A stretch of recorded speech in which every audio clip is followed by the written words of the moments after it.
All right, teamwork is next on the list. Teamwork makes the dream work, you know. All right, kids need to be able to work with others.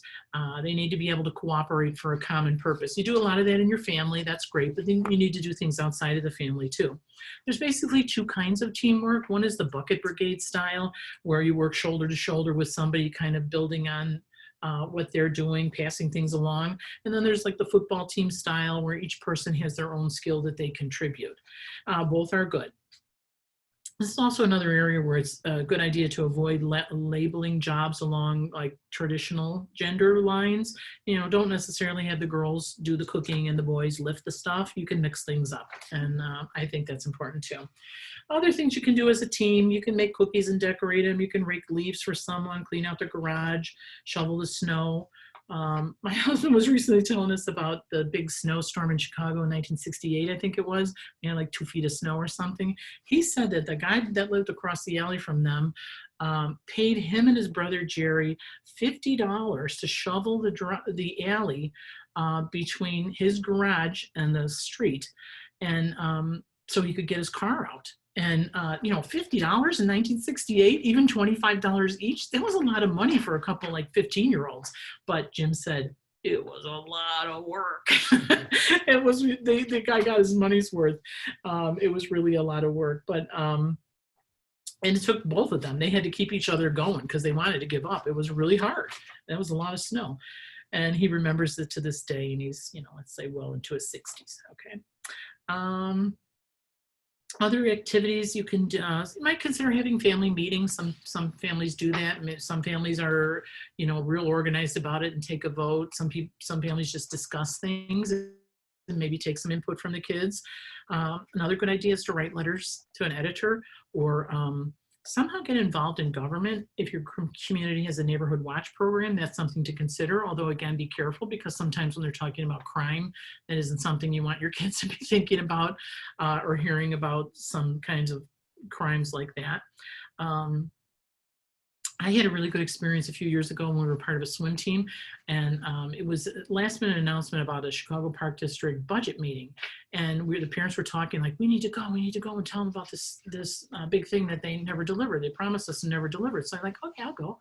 So I went, and it turned out that I was the only one from our park that went, and I had signed in and said what I wanted to talk about. And so they told me, someone came around and told me that I would have 2 minutes or less to present my whatever it was I wanted. And I was like, oh my goodness, I have to speak to this. There was the CFO, the Chicago Park District was there, and a bunch of other kind of important Park District people. And but you know, and Isla was with me, and my mom was with me, because it was a Tuesday. My mother used to come over on Tuesdays, and she just did whatever we did. And so I was kind of panicked, but I got my thoughts together, and I got my 2 minutes, and I said what I wanted. And afterwards, people came up to me, like friends of the park. Someone was there, was talking to me about, hey, you know, maybe you can do this, try that. It was really important. I got over my little fear there, and that turned out to be a really good connection, because like about a year later, there was some kind of situation with the swim team, and we weren't able to do something. That we were like disqualified from doing something, and it wasn't our fault. And I emailed that CFO that I had met at that district budget meeting and said, explain the situation. 10 minutes later, I got an email from the supervisor of the pool and said, guess what? We've just, they've made an exception and we're in. And I was like, that's great, you know. And then I even traded on that like a year later. I thought, what the heck, I'll try it again. We needed lane lines for the pool, because our pool didn't have our own. We borrowed them from a nearby pool, and we just wrote and said, that's ridiculous, you know. And a few minutes later, I got a return email saying, it's done. And we got new lane lines. And it was because people reached out in a group.